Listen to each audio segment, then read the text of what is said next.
gentlemen, welcome to Philly Close Up. When stars come to Philly, we get you close up. And today we are at the Kimmel Center for the screening of A House Is Not a Home. And I have one of the beautiful actresses, an Emmy Award-winning actress, Nicole Baxter. Nice to meet you. Nice to meet you as well. Thank you for interviewing me. My pleasure. So I have to thank you for more than one reason, for being in the film, but also for being the only lady that I've seen from the film actually representing on the red carpet. It feels good. Yes, it does feel good. But I have to say the other ladies, the woman who plays my daughter, we're up here now. She's shooting a film right now, otherwise she'd be here. But yes, I'm very proud to represent this film.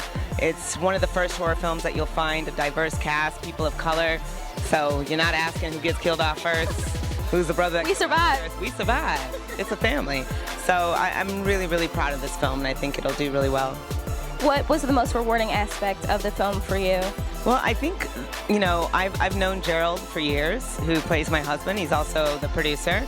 And the whole cast, the whole crew, everybody was just really gracious. It was grueling, you know. We did a lot in a very short amount of time. So, but everybody was like a big family on set, and that was just rewarding. And I like the fact that it's a family in the sense of the film itself. So there's a lot of character development behind the relationship between the husband and the wife. It's not just gore and scary. There's depth. That's very cool. I've been trying to work up the courage to actually make it into the theater. It's been a running joke. I'm such a fraidy cat. So I'm trying to make my way into the theater to see it and support you guys, because I've been hearing nothing but wonderful things about the film. You better be in there. I'm gonna come get her if she ain't. Cool. So what does it feel like to be back in Philadelphia? It's amazing. You know, I'm really humbled that we were able to come and have a premiere like this. I mean, this is the premier venue in Philadelphia and one of the premier venues on the East Coast. So to be able to come and have our small independent film shown in one of the best venues on the East Coast is absolutely mind-blowing. So I'm really humbled and excited and happy and all kinds of things.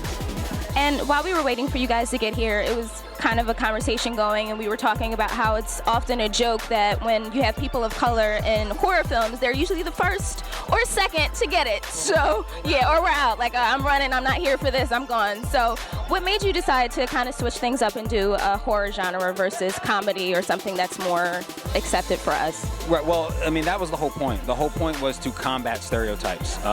So when we wrote this, we talked about it, and I said, well, they're going to say, why don't you just run?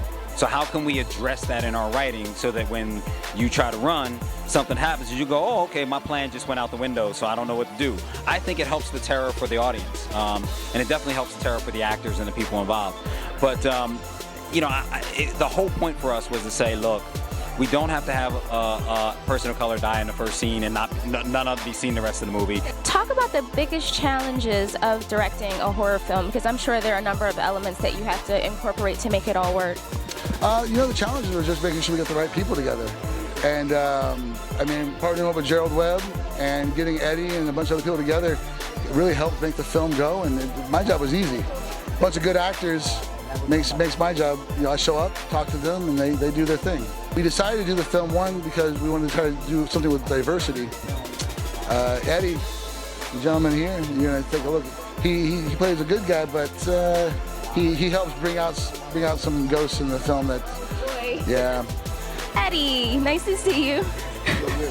Well, I'm used to seeing you in comedy, and you're great at that. You have wonderful comedic timing. What was it like for you being in a horror film to kind of switch things up? It was great. You know, as an actor, you look forward to doing different projects and different type of roles. So, you know, I was very happy to get a chance to do something different. So, yeah, it's great. How did you get involved with the project to begin with? Gerald and Chris, we all worked on a movie called Zombie Apocalypse, and that's where we met. And after that, they told me about this part they had, and I jumped to it. It's like, thank you, you know. So I don't get those opportunities usually to play that. Like as you said, I usually get opportunities to do comedy. And so I was doing research a while ago, and they were talking about some of the sounds that you can't necessarily hear, but you can feel. Did you guys implement any of that in this film? A lot of, yeah. In fact, it's really weird the way I went about it. I kind of felt things that would be underlying some of the music you hear, some of the tones, some of the sound design around that. Some of it's even my voice, believe it or not. So it's kind of interesting trying to find those different subtle variances and adjusting your pitch and things like that around the music. So some of that's in there. So some of those little scarier moments, hopefully you'll hear that.